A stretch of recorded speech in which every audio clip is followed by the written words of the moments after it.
All right, here's the video for 61 through 70. Okay, what are the x-intercept and the y-intercept of the function below? Okay, it's a line, so there's only one of each. So looking at the x-intercept is where it crosses the x-axis, which is located right here. So the x-intercept is, what is the number 3? 0.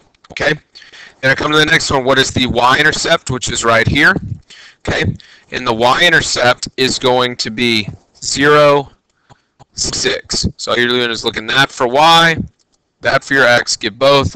Make sure you have both digits, but if they ask for the value or something, it's just that number. Okay.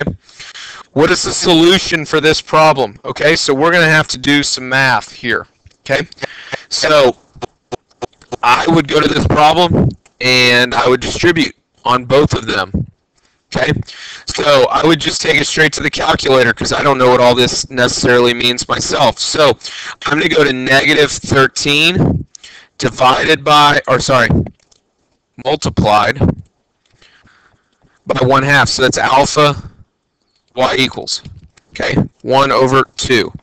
And that's going to give me negative 13 over 2. And if you want to turn that into a decimal, which probably wouldn't hurt you, you can go to math, down 2, enter, and we get negative 6.5 m plus 1/2 times 12. So I'm going to go alpha, sorry, times 24.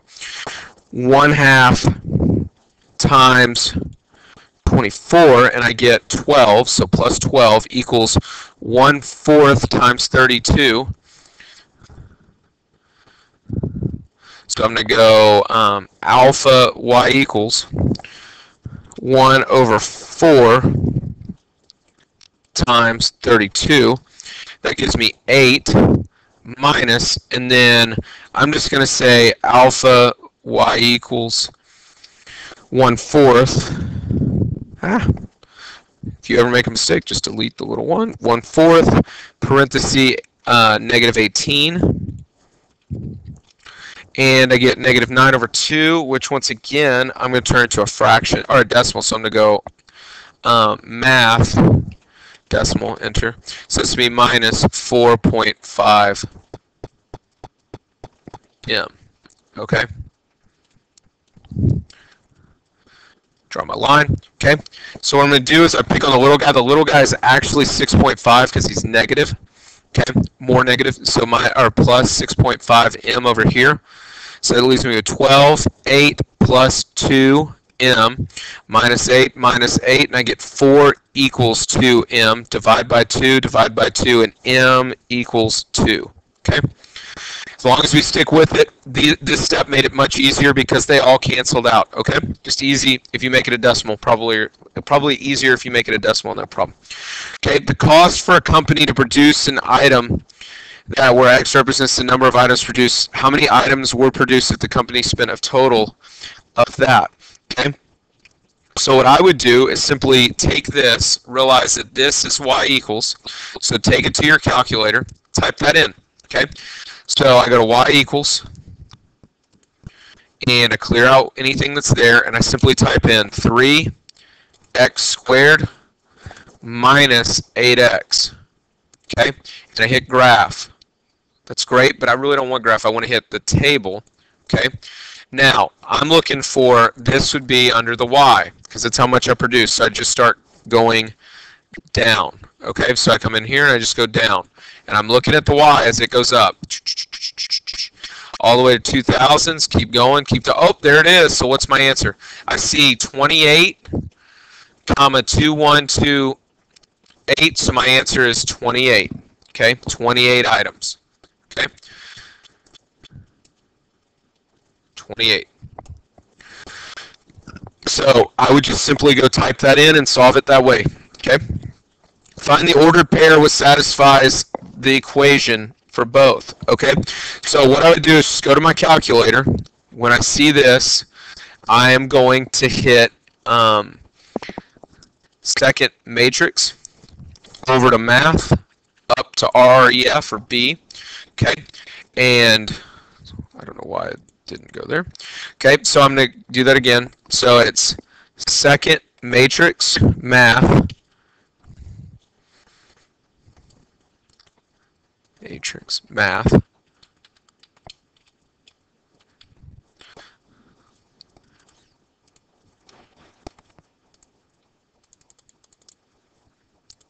There we go.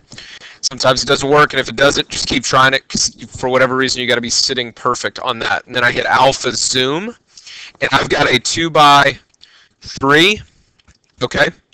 So it looks like that. What they're wanting to know is what am I going to type in? So this is 1, 1, 5, 1, negative 1, 3. All I'm doing is taking the numbers here, and remember, if there's nothing there, if there's nothing in front of the x or the y, then it's a 1. So all I'm going to do is 1. It's easier if you go across over here, so I'm just going to go 1, 1, 5, 1, negative 1, 3, and I hit enter.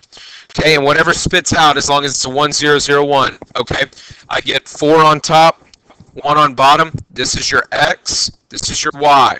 Okay, so my answer is 4, 1. Okay, as long as we get something that looks like this, 1, 0, 0, 1, wherever the 1 is, that's where, like, this is your x, this is your y. Okay, hopefully that's kind of crystal clear. If you have any questions, please ask your teacher. Also, if you get something weird, kind of return back to your, look at your, kind of the rules that we went over earlier this year. Okay, on number 65, okay, looking at this, they want us to put this in slope-intercept form, okay? So I'm solving for y. So the first thing I do, minus 2x, minus 2x. So I get negative 3y minus 2x minus 9. Okay, and then divide everything by negative 3. Okay, so I'm going to end up with y equals negative over negative is a positive 2/3 x. Negative 9 divided by negative 3 is plus 3. So my answer is y equals 2/3 x plus 3. My slope is simply this, 2/3.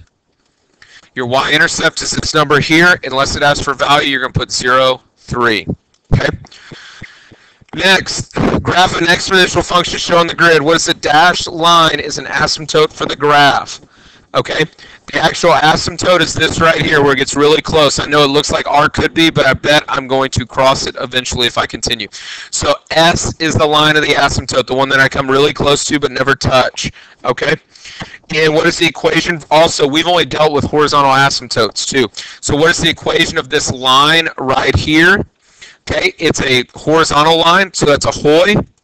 So if I look at that, that's got to be y equals, and what is it? It's y equals 0, 0. Okay. Teresa placed 35 yeast cells in 50% solution of dextrose to measure the amount of carbon dioxide measured. After analyzing the data, she determined that the yeast cells were tripling every hour. What equation could she use to find the number of cells after each hour? Okay, so y equals, what we put first is where we start. Okay, so what did I start? That's my A, 35. Okay, then tripling every hour, that's what I'm doing. So parenthesis 3, that's how I'm moving to the x. Okay, we haven't done a ton of problems like that, but this is always your start goes first, how you're moving to the x if you know it's exponential.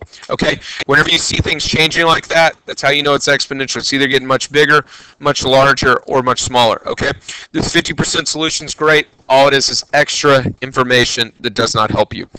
Okay, looking at this, Dustin used this to show how the balance, or 15,499 times 1.08 to the x, to show how the balance of a student loan will increase over time. Okay, so A, where does it start? Okay, that's 15,499. Okay, that's that part. That's what the A is, because you have A, parenthesis B to the x. Okay, and what does it mean? He starts, or started with $15,499. Okay, what is B? 1.08. Okay, remember 1 is normally in that spot, so that's 1 plus 0.08, which means 8% is what it's going up every year. Okay, if it was less than 1, it'd be subtraction. If it was less than 1, it'd be subtraction. If it's more than 1, it's addition. So the balance, so how much he has, increased by 8%. Okay, So that's what that means. All right, best of luck on your final. This is the video for 61 through 70. Thank you.